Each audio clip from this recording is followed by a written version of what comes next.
Hello दोस्तों, मैं रमनदीप आप सभी का यूपीएससी हिंदी की इस पंचायत में स्वागत करता हूं। दोस्तों, आज हम लोग करने क्या वाले हैं, तो प्रीलिम्स का एग्जाम नजदीक आ रहा है। उससे पहले आप लोगों को कुछ सूचनाएं, महत्वपूर्ण सूचनाएं। पहली सूचना ये है कि यूपीएससी का फॉर्म आ चुका है।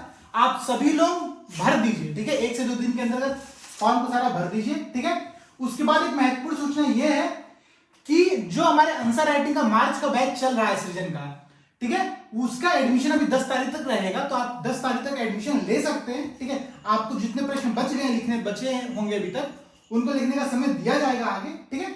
और इसके साथ ही साथ जो सबसे महत्वपूर्ण बात है कि 2022 के लिए हमारे द्वारा एक नया बैच शुरू किया गया है, जिसकी जो भी डिटेल इंफॉर्मेशन है वो हमारे चैनल पर अपलोड कर दी गई, आप लोग वहां से देख सकते हैं। तो चलिए शुरुआत करते हैं सीधे सर इस पंचायत की। तो आज का पंचायत बेसिकली यही होने वाला है। जो हम लोग का प्रीलिम्स के नोट्स हैं 2020 के, 2019 के, 2018 के, उसी से हम लोग आपस में क्विज करेंगे, रैंडम एक दूसरे से पूछेंगे, देखने का प्रयास करेंगे कितना किसको याद है। तो पहला क्वेश्चन ये बताइए, कानपुर संयंत्र में इनमें से कौन कौन शामिल थे? ठीक है, तो आपको बताना है सिंगारेलू चेट्टियार, गुलाम हुसैन, शौकत उस्मानी, मुजफ्फर अहमद थे। सिंगारेलू चेट्टियार थे। चारों थे। क्योंकि हम इसको क्वेश्चन में ये गलत माने थे। हाँ, चारों के चारों थे। सिंगारेलू चेट्टियार भी थे। गुलाम हुसैन बाद में ब्रिटिश गुप्तचर बन गए थे। और ये कानपुर संयंत्र क्या था? कम्युनिस्टों के विरुद्ध ब्रिटेन द्वारा षड्यंत्र था, ठीक है, मतलब उनको बाहर फेंकने के लिए भारत से। एमएन रॉय थे, मुजफ्फर अहमद थे, और डांगे थे, शौकत उस्मानी थे, नलिनी गुप्ता थे। तो ये लोग यहाँ पर अमूमन तुक्का लगाने में होता है यार, चिट्ठी तो नीचे के होंगे तो फिर हाँ एग्जैक्टली तो वही हम लोग यही गलत हुआ था। ठीक है, तो अगला मेरा प्रश्न कि पानी पंचमठानी पलानी पंचमठानी तमिलनाडु। जीआई टैग मिला है इसको। ये क्या है? प्रसादम है। ये पलानी की पहाड़ियां हैं वही ना। हाँ, पानी पहाड़ियों में कोई एक बहुत बड़ा देवता का नाम है, उसी को वहीं मिलता है। ठीक है, ये बेतला राष्ट्रीय उद्यान कहाँ पे स्थित है? बेतला राष्ट्रीय उद्यान मध्य प्रदेश। हाँ बिल्कुल। अभी कुछ तो करवाएंगे। सब लोग बहुमत में हमें सर। तो बहुमत यहाँ पे गलत साबित हुआ। हर बार बहुमत खरीदने के झारखंड में है। ठीक है, बेतला याद कैसे हुआ? बेतला झारखंड। बेतला झारखंड ये राष्ट्रीय उद्यान है। Betla Jharkhand national park. यार ये तो नाम पहली बार सुना है हाँ, नेशनल अभी पार्क। मान लीजिए बोकारो से नजदीक में। ठीक है, एकदम सही है, ऐसे कुछ करेंगे। चलिए अब अगला प्रश्न आप लोग बताइए कि मैं कुछ कर का नाम बताऊंगा, ठीक है, हिस्ट्री से। आपको बताना है कि कर थे क्या, किस लिए लगाए जाते थे। उस्त्र, कृषि कर। उस्त्र बताइए क्या है। कृषि कर। नहीं। अरे अब मैं कुछ कर का नाम बताता हूँ, पहले आप बता दीजिए। मध्यकाल में था। उस समय तो पहले तो उर्स होता है। उस्त्र था। ठीक है, जो उर्स मतलब होता है त्योहार। सालाना त्योहार को उर्स। यार इससे गिलास छीलोगे बच्चे का। फिर आ जाओ, इधर आ जाओ, आ जाओ इधर आ जाओ। मैंने बोला था पहले ही बोला था। चलिए ठीक है, तो अब सुनिए शुरुआत करते हैं। पहले तो जकात क्या था? जकात मुस्लिम नहीं यार, जकात तो बहुत आसान है। धर्मार्थ कर, मतलब धार्मिक क्रियाओं के लिए जकात देंगे। मतलब पैसा चाहते हैं तो किसी को गरीब को दे दो जकात। तो ये इसको ये गैर मुस्लिमों पर लगाया जाने वाला एक कर था। जकात गैर मुस्लिमों पर नहीं लगाया। हाँ, मुस्लिमों पर लगता था ये। गैर पक्का। हाँ एकदम पक्का। अभी और डिस्कस करते हैं इसके बारे में, पहले और सुनिए। अब बताइए, नहीं सॉरी, जकात में जजिया लगाया जाता था। गैर हाँ। जजिया के बारे में बता रहा हूँ। जजिया गैर मुस्लिम जकात मुस्लिमों पे था। ठीक है, जजिया जकात मुस्लिमों पे था, लेकिन जजिया मुस्लिमों पे धार्मिक कर रही था, गैर मुस्लिम सैन्य सुरक्षा करता। एक बार उनको बोल लेंगे, अभी सही बताएंगे। उच्च है, जकात है, जजिया है, सराफ है, खराज है, ठीक है। हाँ। 5 कर है, पांचों का एक बार नाम सुन लीजिए पहले। जकात, जजिया, सराफ, खराज और उश्र, ठीक है। खम्स भी है। खम्स खराज। खुम्स लूट में मार, लूट में वाला सब याद है। अब देखिए, खराज जो था वो हिंदुओं की भूमि पर लगाया जाने वाला एक कर था, ठीक है। हिंदुओं की भूमि पर। उश्र क्या था? मुस्लिमों की भूमि पर वसूला जाने वाला कर था। उस्र, इसीलिए तो कृषि कर बोला था मैं, क्योंकि भूमि पर अच्छा वसूल है। ठीक है। इसलिए तो बोल और सराफ जो था वो तुगलक, फिरोज तुगलक के द्वारा सिंचाई कर था, जो कि लगाया गया था, ठीक है। सराफ। सराफ। और जकात धर्मार्थ कार्य के जो हम एक हिस्सा लेते हैं आय का। हाँ, वो कहते भी ना ईद के समय कुछ जकात निकाल के रखो अपनी आय का, इसीलिए वो क्या नाम है, जो हज के लिए। हाँ, किसी के लिए, हज के लिए नहीं, गरीब को देना है जकात अपने पास से। बेसिकली ये लोग बचपन में नैतिक शिक्षा कहानी पढ़ते हैं, तो जकात गुड़िया निकाल के रखी रहती है और बोलती है कि मुझे हज जाना है, लेकिन हज नहीं जा पाती है, मतलब किसी को दान कर देती है, बोलती है मेरा तो हज नहीं हो गया। ऐसे नैतिक शिक्षा कहानी नहीं थी। अच्छा, ठीक है, वेरी गुड अब सर। एक प्रश्न और ध्यान सुनिए आप लोग, पहले इसी से संबंधित है। ये कुछ वही है, जब मन चंगा तो कटौती में गंगा। गंगा। Very good. जजिया कर के बारे में बताइए आप लोग कि जजिया को, ठीक है, मैं कुछ ऑप्शन दे रहा हूँ कि कितनी बार हटाया गया, कितनी बार लगाया गया? हाँ, कुछ ऐसे ही प्रश्न पूछने जा रहा हूँ। क्वेश्चन आ सबसे गया। पहले सल्तनत काल में लगाया गया, 3 बार ठीक है? 3 बार इसको फिर लगाया इसको गया। फिर इसको अकबर ने हटा दिया, फिर लास्ट में औरंगजेब फिर औरंगजेब ने लगाया। नहीं सर, अकबर ने हटाया, अकबर ने फिर लगाया भी था शायद, अच्छा। और फिर हटा दिया था 1580 में, ठीक है। 1564 में अकबर ने समाप्त किया था इसको, ठीक है। 1565 में, 1575 में फिर से लगा दिया, और 1580 में अंतिम रूप समाप्त कर दिया और एक अकबर। कोई बंगाल के पंडित जी थे, वो शायद नहीं बनारस के, वो शायद जाके रिक्वेस्ट किए थे औरंगजेब से हाँ, हटाने और के फिर इसको औरंगजेब ने लगाया था, फिर औरंगजेब के बाद जहांगीर शाह ने जहांगीर हटाया। शाह ने हटा दिया। अच्छा, प्रश्न मेरा कुछ और है। 1848 में। प्रश्न तो मेरा कुल ये कितनी है, बार हो गया? नहीं मैं, अरे वैसे काउंट तो आपको कर लेंगे हाँ, प्रश्न मेरा ये है कि ब्राह्मणों पर जजिया सबसे पहले किसने लगाया था? यही औरंगजेब। मुस्लिम शासक कौन था जिसने? बाकी सब बचे थे, औरंगजेब, फिरोज शाह तुगलक। फिरोज शाह तुगलक। फिरोज शाह तुगलक ब्राह्मणों पर जजिया निरूपित करने वाला पहला मुस्लिम शासक था, ठीक है। अच्छा, तुगलक। बात चलिए अगला प्रश्न। मेरा अगला प्रश्न है निशान सर आपसे, उड़ीसा का रसगुल्ला ये किसको दिया गया, कहाँ मिला है? बंगाल को। उड़ीसा का रसगुल्ला कहाँ मिला है? जी, उड़ीसा और बंगाल इनका पता चल रहा है। इसको दिया गया कहाँ मिला है? उड़ीसा रसगुल्ला को। दोनों मिल गया है। तो उड़ीसा का रसगुल्ला को उड़ीसा में मिला मतलब ये क्या क्वेश्चन हुआ इतना? तो उड़ीसा में मिला है, जैसे कंफ्यूज नहीं है। हमको लगा कि ये तो- अगला मेरा प्रश्न है, जो दिल्ली सल्तनत में जो 5 वंश थे, 5 वंश कौन बताएगा? ये बताइए। गुलाम, देखिए, जीके टीएस एलएस हमने याद किया था। गौरव गुलाम, कुमार त्रिपाठी, सैयद लोधी। सही है, ठीक है। जीके टीएस एलएस तो गुलाम ऐसा। खिलजी तुगलक, सैयद लोधी, सैयद लोधी। सैयद लोधी, सूरी। हाँ। ठीक है, हाँ ठीक है, सूरी भी कर। सूरी, हालांकि मुगल के बाद सूरी आएंगे। आए थे, ठीक है। आप बताना इनमें से फ्रेजर आयोग किससे संबंधित है? हम बताएं, फ्रेजर civil service, police police. Police से संबंधित था। सही है। बिल्कुल सही, पुलिस विभाग। चलिए, किस काल में बना था? ऐसा प्रश्न पूछा जाता है, जरूरी है। लॉर्ड कर्जन के काल में। अरे 2-3 की तुक्का मार। इस साल मेंस में क्वेश्चन लिया था ना, लॉर्ड कर्जन ने किस तरह से सुधार किया। हाँ प्रभावित किया मिनी था। काजीरंगा निम्नलिखित में से किसे मिनी काजीरंगा कहा जाता है? बताइए रमैया। तो ऑप्शन है पवितोरा, इसी को कहा जाता है। सही, गैंडे ये है ना? अरुणाचल वाला है, कहाँ पर है? असम में पवितोरा नाम में वन्यजीव अभयारण्य। अच्छा, हिंदी साहित्य पढ़ने का एक फायदा ये होगा कि जो नाम के हिसाब से तुक्का मारने वाला आ जाएगा सही से। तो पवितोरा जो वन्यजीव अभयारण्य है, इसे मिनी काजीरंगा कहा जाता है। यहाँ पे एक सिंग वाले गैंडा पाए जाते हैं, ठीक है, तो इसे ध्यान देना है। चलिए, अब हम प्रश्न पूछें। बताइए, सूफी सिलसिला के बारे में प्रश्न पूछ रहा हूँ मैं। 2 बासारा और बेसारा ये क्या होता है? बाशरा मतलब जो शरीयत को मानते हैं, बेशरा मतलब जो बेशरा में शरीयत से नहीं मानते। एग्जांपल, बासारा की बाशरा मतलब चिश्ती क्या है? बेशरा। बासारा है। चिश्ती बेशरा होना चाहिए यार, नहीं, शरीयत मानते चिश्ती, सुहरावर्दी दोनों बासारा है। सोहरावर्दी जो सरकारी तो- लोगों के साथ तो जुड़े एक रहते वो हैं, है। सरकारी पद। अभी हाँ ठीक है, हाँ बोलिए, आप कुछ बोल रहे थे। नहीं, इसमें एक और सिलसिला आता है, चिश्ती सुरावर्दी। कलंदर। हाँ, कलंदर है, कलंदर बेसरा। बेसरा अच्छा, ये कलंदर। हाँ। कलंदर तो सूफी संतों को ही कलंदर बोलते थे। नहीं नहीं, लेकिन कलंदर का सिलसिला भी था कलंदर। पक्का कंफर्म है। कलंदर नाम सूफी संतों का होता था। मस्त कलंदर, कोई गाना नहीं बजता है, दमादम मस्त कलंदर। ऐसा ही कुछ। नहीं ये सही बोल रहे हैं, मतलब ठीक है, एक बार चेक करिएगा। बाकी अब चलिए ये बताइए आप लोग, नागपुर अधिवेशन के संदर्भ में निम्नलिखितों पे ध्यान दीजिए। ठीक है, हाँ। इस अधिवेशन में जो 1920 में हुआ था, मोतीलाल नेहरू कांग्रेस के अध्यक्ष थे। नहीं विजन ओपन टेस्ट 1 नहीं क्वेश्चन आया था, ध्यान दो। नहीं। कितने लोग सही किए थे ये क्वेश्चन? ऑप्शन तो हम सही किए हैं, ऑप्शन 2 बताएगा। चलिए आप बताइए। नहीं, ऑप्शन एक स्टेटमेंट बोल रहे हैं, सही है गलत, ये बताइए। गलत है, बात खत्म। सही हो गया था, वीरागवाचारी थे। हाँ। तो जरूरत नहीं है ना, जब क्यों ऑप्शन देना है, जब यहीं पे क्वेश्चन पूछे ही थे, ठीक है। और इसमें ये हुआ था बेसिकली, भाषाई आधार पर प्रांतीय कांग्रेस समिति का गठन किया गया था, ठीक है। कलंदर तो कहीं मिल नहीं रहा, दरगाह कलंदर साहिब दिखा अच्छा, रहा सनक संप्रदाय की स्थापना किसने की थी? सनक की सनक सनक। सनक की स्थापना ऐसे ही किसी सनक ने की होगी। ठीक है, ये और निम्बार की हुई थी 13वीं शताब्दी में। निम्बा का हमको लगा सनक मतलब सूफी में कुछ होगा। ठीक है, अच्छा ठीक है, एक चीज और। चलो निम्बार। ठीक है, सल्तनत पीरियड में क्या किया गया था कि प्रांतों को जिलों में बांट दिया गया था, ठीक है, और जिलों को ही सिख कहा जाता था। तो सल्तनत पीरियड का वो कौन सा राजा था जिसने सिख की स्थापना की? शिकदार, शिकदार। मोहम्मद नहीं, नहीं। अरे हमको पता है यार, ये शेरशाह सूरी, गलत। ये खिलजी वंश का था कोई। अलाउद्दीन खिलजी, नहीं, अलाउद्दीन खिलजी नहीं। मोहम्मद बिन तुगलक। बलबन था। सारे नाम बता दीजिए लाइव। सही हो गए। बलबन ने सिकदार की स्थापना की। हाँ सिख मतलब जिले। हाँ मतलब वो प्रशासनिक इकाई जो सिख था, जिसको हम लोग बेसिकली जिला अच्छा। बोलते हैं, उसकी स्थापना बलबन किया था।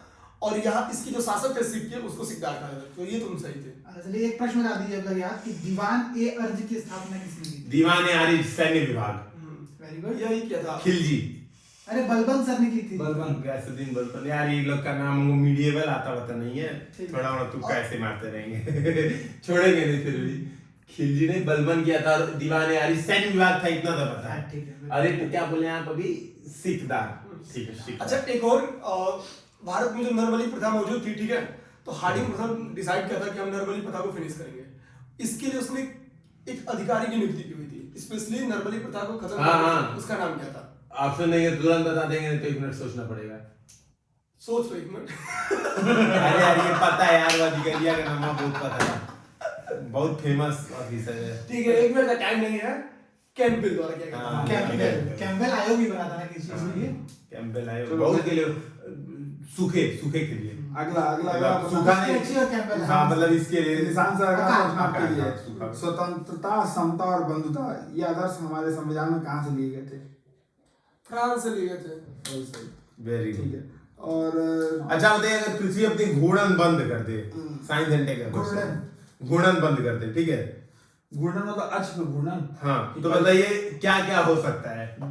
तो पहला स्टेटमेंट दे रहे हैं कि दिन और रात कभी चेंज ही नहीं होंगे। नहीं 6 महीने अच्छी पर गुणन की बात कर रहे हो ना? घूर्णन मतलब घूर्णन वो परिक्रमण होता है। कार्यक्रम होता है, ठीक है। वो- हाँ, ठीक है। तो घूर्णन 6 महीने का दिन होगा, 6 महीने का रात होगा, क्योंकि ऐसी से तो घूमेगी ना। बिल्कुल सही, तो बस यही कहता हूँ। ठीक है, अब हम बर्मा के विलय और फिर से मतलब उसके अलग होने पे, ठीक है। तो बर्मा का सबसे विलय पहले हुआ था किसके- गंजमा की संधि, और ये भी अलग हुआ था 1935 वाले 12 साल। लेकिन 1927 में अलग हो गया था। ठीक है, नहीं नहीं 35 35 सही है। 35 में सबसे उसको बड़ी बात ये- आधिकारिक मान्यता दी गई थी, 27 में अलग किसके कर दिया। पीरियड में, किसके टाइम पीरियड में ब्रिटिश में शामिल किया गया था इसको? अच्छा हाँ। ऑप्शन दीजिए। 1848 तो ये लाडोलॉजी। डफरिन के काल में। अच्छा। डफरिन के काल में आंग्लो युद्ध हुआ था, उसी में हारे थे। किस सन में? 88 अच्छा, 1888। डलहौजी 56 तक चला गया था सर। 56 हाँ, के बाद 56 में चला गया था। 35 के एक्ट के द्वारा 37 में लग किया गया था। 35 भाई 37 हम भी 27 नहीं। अब अगला क्वेश्चन ये बताइए, पृथ्वी के चुंबकीय क्षेत्र के संदर्भ में निम्नलिखित तथ्यों पर ध्यान दीजिए। यह आंतरिक क्रोड के भीतर तरल द्रव के सम्मानीय संचरण के कारण उत्पन्न होता है। पृथ्वी के चुंबकीय क्षेत्र में के बारे में क्या बताना? यह आंतरिक क्रोड के भीतर तरल लौ के सम्मानीय संचरण के कारण नहीं, उत्पन्न गलत होता है। आउटर कोर कोर हाँ, जैसे लगा नहीं, ध्यान ध्यान दीजिएगा। दीजिएगा, outer आंतरिक कोर बाह्य कोर 2 कोर होते हैं, तो बाह्य कोर में होता है, ठीक है? आंतरिक कोर में नहीं। सही है सीधे इधर सीधे। कोर निकल और आयरन से बना हुआ है। हाँ, इधर नीचे वो सॉलिड है, इनर कोर सॉलिड है, आंतरिक कोर लिक्विड है, बिल्कुल। बाहर कोर, आउटर कोर लिक्विड है, ये ध्यान रखना था, ठीक है? चलिए अब बताइए आप लोग, मैं कुछ नाम बता रहा हूँ, ठीक है, आपको क्रम बताना है कि वो किस क्रम में रहे हैं, तो याद करने का बहुत अच्छा तरीका भी है। बाबा फरीदगंज शंकर, निजामुद्दीन औलिया, कुतुबुद्दीन बख्तियार काकी और अमीर खुसरो। तो देखो ये जो औलिया है, बहुत ये पहले। नहीं ये तुगलक में रहा है, ठीक है, तुगलक में, क्योंकि इसका लड़का जो था उसका भक्त था, और ये आया था तो बोला कि दिल्ली दूरस्थ, ये भी कहानी है। देखिए हम बताते हैं, कुतुबुद्दीन बख्तियार काकी जो थे, कुतुबुद्दीन ऐबक के काल में। जो उनके शिष्य थे उनका नाम था बाबा फरीदगंज। हाँ। इनके शिष्य का नाम था निजामुद्दीन औलिया और इनके शिष्य का नाम था अमीर खुसरो। तो ये चारों औलिया के शिष्य शिष्य। अच्छा ये बाबा फरीद तो हमको नाम बताना था। बाबा फरीद तो शायद दमान भी तो था बलबन का शायद। हाँ कुछ था। हैं? और बाबा फरीद ने उसमें भी बहुत सारे दोहे लिखे हैं, गुरु ग्रंथ गुरु ग्रंथ साहिब। साहिब। तो क्या है, आप क्या बोले? सबसे पहला बोले आप, रुकिए हमको बता दीजिए, कौन है? कुतुबुद्दीन बख्तियार काकी। हाँ, काकी। इनके शिष्य हैं बाबा फरीद, फरीदगंज। काका के शिष्य है फरीद, बाबा, हाँ। काकी के शिष्य है बाबा, बाबा के शिष्य है औलिया, और औलिया के शिष्य है खुसरो। ठीक। खुसरो सबसे अंतिम में मानो। सल्तनत पीरियड में अगर हम लोग देखें तो दक्षिण भारत में क्या है कि विजयनगर साम्राज्य की स्थापना हुई, ठीक है, और कुल 4 वंश निर्माण नाम मिलता है, ठीक ठीक है। है। हम और नाम दे रहे हैं और ऑर्डर बना देना है, बिल्कुल। ठीक है। बताइए। संगम, तुलु, ये तो कल ही बताया। संगम, सुलु, तुलु, तुलु, तुलु, अरावली। तो कल ही दे क्वेश्चन संगम, तुलु वाले। बताइए कृष्ण देवराय किस वंश से थे? हाँ ये इसी के थे, तुलु के थे, तुलु वंश। अभी हमको बताइए, भारत में जीआई टैग प्राप्त करने वाला पहला भारतीय उत्पाद कौन सा है? ये अच्छा प्रश्न है। आप चाय समझोगे? ये तो हाँ हमको चाय, दार्जिलिंग चाय। Very good. चलिए अनुच्छेद 35 के अनुपालन में अनुच्छेद 35 के अनुपालन में अनुच्छेद 35 है क्या? अनुच्छेद 35 वही है नहीं किसी कानून को बना सकती है संसद जो कि मतलब सैन्य बल पे लागू नहीं होगा। अनुच्छेद 35 के अनुपालन में विधि निर्माण का अनन्य अधिकार संसद हाँ बिल्कुल है। सही है। अच्छा निवारक निरोध के संदर्भ में भी अनन्य अधिकार संसद को है विधि बनाने का। राज्य के विषय पे राज्य के पास है संसद के विषय पे। ठीक है तो संसद प्लस राज्य विधायिका दोनों बना सकती हैं। ठीक है ठीक है। दो आर्टिकल बेस्ड क्वेश्चन पूछ रहे हैं। ठीक है अब पहला है कि किस आर्टिकल के तहत ठीक है सर्वोच्च न्यायालय अपने निर्णयों का पुनर्विलोकन कर सकते हैं? 142 नहीं 137 36 पुनर्विलोकन न्यायिक पुनर्विलोकन न्यायिक पुनर्विलोकन तो आर्टिकल 13 पे भी होगा 13 भी हो सकता है बहुत सारे आर्टिकल वाले में तुम सही थे 137 था वो तो रिव्यू पिटीशन है। अच्छा रिव्यू पुनर्विलोकन और समीक्षा न्यायिक समीक्षा होती है अनुच्छेद 13 वो कोई लिखा नहीं है। हाँ लेकिन अनुच्छेद 13 समीक्षा 132 बहुत सारे आर्टिकल है ना। पुनर्विलोकन मतलब आपने ही कोई फिर से देखना आपने डिसीजन हाँ। को और समीक्षा का मतलब हो जाता है कि संसद जो विधि बनाई है वो मूल अधिकारों का उल्लंघन कर रही है। हाँ मतलब विधि के तहत विधिगत है कि नहीं इसका निर्णय अनुच्छेद 13 के तहत किया जाएगा। अच्छा ठीक है। दूसरा है कि 2 या 2 से अधिक राज्यों के लिए एक ही उच्च न्यायालय होगा। आर्टिकल कौन सा है? ये यूपीपीसीएस में एग्जाम पूछेगा। 200 के बाद कुछ नहीं हम बता रहे हैं सोचने दो हमको 220 122 200 के बाद 200 के बाद ये भी 220 क्योंकि 226 हाई 220 से भी काफी दूर है। 287 नहीं 300 तो वो चला जाएगा 263 पे पहले रखो 224 231 तो ऐसे बता दे तो ऐसे ही गैस करना है। ठीक है चलिए अब हम प्रश्न पूछें। पूछिए। अच्छा आप लोग बता दीजिए जल्दी से कि इकता प्रणाली को संस्थागत दर्जा किसने दिया था? इक्तदार खिलजी नहीं खिलजी नहीं ये एकता प्रणाली मुगल काल में अकबर इल्तुतमिश। यार ये सब पता नहीं एक क्वेश्चन ही सब ऐसे ही याद होंगे सर धीरे धीरे याद होगा। भगवान हाँ वो आएगा तो सही हो जाएगा। अच्छा मेरा अगला क्वेश्चन है एशियन टी अलायंस जो एशियाई चाय गठबंधन है जापान है इंडोनेशिया तो भारत इसमें शामिल नहीं है। हाँ पहला भारत है और दूसरा ये है श्रीलंका भारत जापान चाइना नहीं होगा भारत चाय पीते दिन बराबर करती है। और दूसरा ये कि चाइना इसका संस्थापक सदस्य है। चाइना है ही नहीं भारत है। तो चाइना इसका संस्थापक सदस्य है भारत भी है दोनों।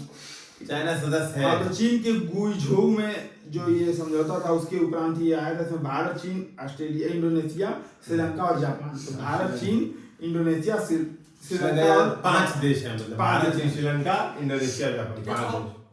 भारतीय राष्ट्रीय कांग्रेस में अब तक कुल 3 महिला अध्यक्ष हो चुकी है। ठीक है नाम बताएं। अभी वाली के नाम नहीं बताना है। सरोजिनी नायडू यूनिवर्सिटी आजादी पहली वाली का और एक और सरोजिनी नायडू यूनिवर्सिटी और एक और नीली राय नहीं तो नजदीक हो अरे एक नीली नाम नहीं था नलिनी था। लेकिन भारतीय यूनिवर्सिटी 1917 में बनी थी सरोजिनी नायडू 1925 में और नलिनी सेनगुप्ता बनी थी 1933 में। इसमें प्रथम महिला थी तो एनिवेशन भारतीय में देखना है तो सरोजिनी नायडू। अच्छा ये बताइए आप यूपीएससी अब हम लोग यूपीएससी का एग्जाम दे रहे हैं तो इसलिए यूपीएससी का बताइए कितने वर्ष तक रह सकता है यूपीएससी का अध्यक्ष अपने पद पे? 3 आप बोलिए। सही बोल रहे थे आप गलत बोल रहे सही बोला था ना 6 वर्ष या 65 वर्ष 6 वर्ष ऐसा राष्ट्रपति को त्याग पत्र दे सकता है। खत्म हो जाता है यार जो हम दिखे इस बाद में बनाई जाती है। पिछला तो शायद 3 साल में हट गया था तो हम लोग सही बोले बिल्कुल सही बोले 6 वर्ष या 65 वर्ष। चलिए अच्छा बटलर कमेटी जो थी उसका संबंध किससे है? रियासतों का संबंध ये तो 50 यूपीएससी पूछ चुकी है यार क्वेश्चन अब गलत थोड़ा होगा। चलिए अब आप लोग जल्दी से हमको बताइए कि बौद्ध धर्म और जैन धर्म ठीक है इनमें कुछ अंतर पूछ रहा हूं मैं। ठीक है पहला अंतर है कि इनमें से ईश्वर को कौन नहीं मानता था? बौद्ध और जैन जिन को ऊपर रखे। Very good. जी से नीचे बताइए एक स्टेटमेंट है कि जैन ने वर्ण व्यवस्था की निंदा नहीं की बल्कि कुछ बोला ही नहीं वर्ण व्यवस्था के संदर्भ में कुछ बोला नहीं। ये बौद्ध वर्ण व्यवस्था की मतलब विरोध करते थे बिल्कुल। और बौद्ध धर्म आत्मा के अस्तित्व में विश्वास नहीं करते थे। हाँ सही बात है पुनर्जन्म को मानते थे आत्मा के अस्तित्व को नहीं मानते थे क्योंकि जैसे बुद्ध का जो कॉन्सेप्ट ये जाता कथा है वो बोधिसत्व पुनर्जन्म ही है लेकिन आत्मा को नहीं मानते। आत्मा को नहीं मानते थे। अच्छा ये नहीं, आप लोग मानते क्यों नहीं? अच्छा आपको एक काम करना है, मैं होलोसीन युग के 3 उसका नाम बताऊंगा, आपको ये बताना ऑर्डर में लगाना है, ठीक है? तो 3 उसके मैं प्लीस्टोसीन नहीं सुन तो लो, अरे ये है ही उनके नहीं, लगा है। नॉर्थ ग्रिपियन, हाँ ग्रीनलैंडियन और मेघालयन। तो मेघालय सबसे अंतिम में सबसे अभी चल रहा है मेघालय इधर आया। और ग्रीनलैंडियन के बाद, ग्रीनलैंड के बाद नॉर्थ ग्रिपियन, तो ग्रीनलैंड फिर नॉर्थ ग्रिपियन फिर मेघालय, ठीक है? ठीक है, वैसे सही है। क्योंकि ग्रीनलैंड बहुत ठंडा है तो इसकी घोषणा कौन करता है? अंतरराष्ट्रीय स्ट्रेटेग्राफी आयोग एक कमीशन। वहां पे कोई गुफा भी खोली गई मामलू मामलू गुफा। मामलू गुफा। ये बताइए राष्ट्रीय जनसंख्या नियंत्रण आयोग, ठीक है।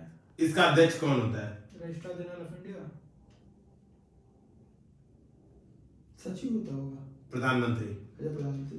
अरे ये क्या होता है जो मैं बोल रहा हूँ? रजिस्ट्रार जनरल ऑफ इंडिया किस चीज के लिए होता है? जनगणना विभाग का अध्यक्ष होता है वो तो, जनगणना हाँ, का। क्या पूछ रहे हो?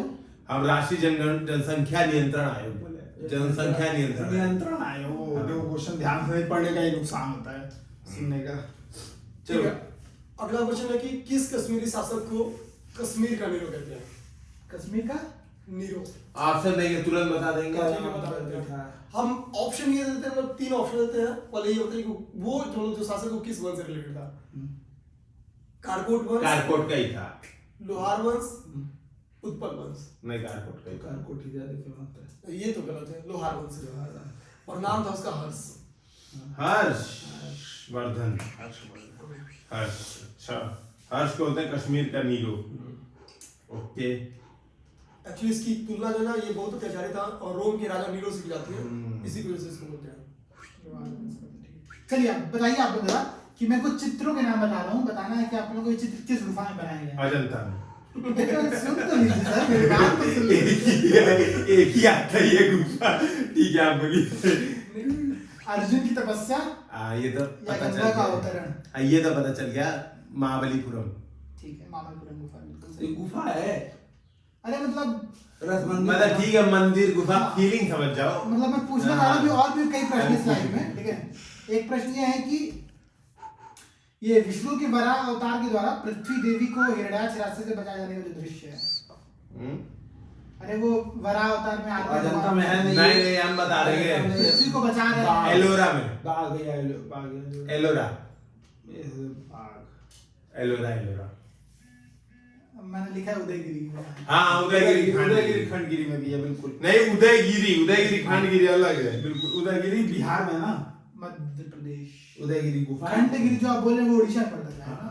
हाँ उदयगिरी खांडगिरी अलग है, उदयगिरी अलग है। उदयगिरी अलग। ध्यान देना, उदयगिरी खांडगिरी वो जैन शासक खारवेल की हाँ, थी, खारवेल। और ये वाला उदयगिरी हिंदू असल है। में उदयगिरी और खंडगिरी दो गुफाएं हैं। अच्छा हाल में चर्चा में रही पीजे नायक समिति। पीजे नायक हम बता सकते हैं, बैंकिंग के लिए भी बनाई गई। ऑप्शन देखिए। बैंकिंग शासन है तो बिल्कुल सही।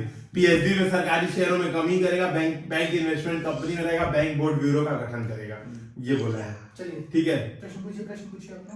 अगला ये बताइए ठीक है। नई अखिल भारतीय Time सेवा हो का गया। सृजन हाँ किस बस आर्टिकल दो में तीन है? प्रश्न पूछे खत्म बस करो। दो 312। चलिए मेरा क्वेश्चन है कि संपत्ति का अधिकार था, इसे हटा करके मूल अधिकार को एक तो एक ए में रखा गया था, ठीक है। 300 ए में रखा गया था। अब मेरा अगली प्रश्न ये है कि किस प्रधानमंत्री के शासनकाल में ये संशोधन ये तो मतलब इंदिरा गांधी यार। आपात कालीन दिया गया। नहीं नेहरू। तो ऑप्शन में आपको हाँ नेहरू फर्स्ट का। हाँ पहले ये सब यूपीएससी में आएगा विधान। पहले ऑप्शन सुन लो, उसके बाद बोलो। तो अच्छा गलत है। नेहरू, लाल बहादुर शास्त्री, ये तो एकदम इंदिरा गांधी और मोरारजी देसाई। नेहरू। अरे तो गांधी के मोरारजी बारे में देसाई। अरे गलत हो गया। ठीक है, तो 44वें संविधान संशोधन द्वारा इसको मूल अधिकार से हटा कर यार लोग इतना ब्लंडर कर सकते हैं क्या एग्जाम में? देखिए अब छोटी छोटी बातें नहीं आती। बहुत ज्यादा बात हो रहा है। हाँ बहुत 44। अब ये तना आपको सिरसी सुपारी। हाँ कर्नाटक केरल कर्नाटक। सिक्के वाला कर्नाटक। सिक्के की तरह होता है ये। पश्चिमी घाट में भौगोलिक संकेतक इसको मिला है। जब पश्चिमी घाट में मिला है, कर्नाटक को मिला है। कर्नाटक के पश्चिमी घाट में भौगोलिक संकेतक है। ठीक है। चलिए अब खत्म किया है सर। आज का यही पे डिस्कशन। तो दोस्तों आज का डिस्कशन हम लोग यही समाप्त करते हैं। आपको वीडियो पसंद आया तो इसे लाइक से सब्सक्राइब अवश्य करें। अपने सजेशन भी नीचे आप कमेंट सेक्शन में दे सकते हैं। इसके अलावा आप हमारी प्री कीटेड सीरीज और सृजन आंसर राइटिंग बैच अवश्य ज्वाइन करें अगर आपको लगता है कि यूपीएससी में तैयारी में आपको यहाँ से मदद मिल सकती है। तो इसी के साथ जय हिंद, जय भारत, धन्यवाद।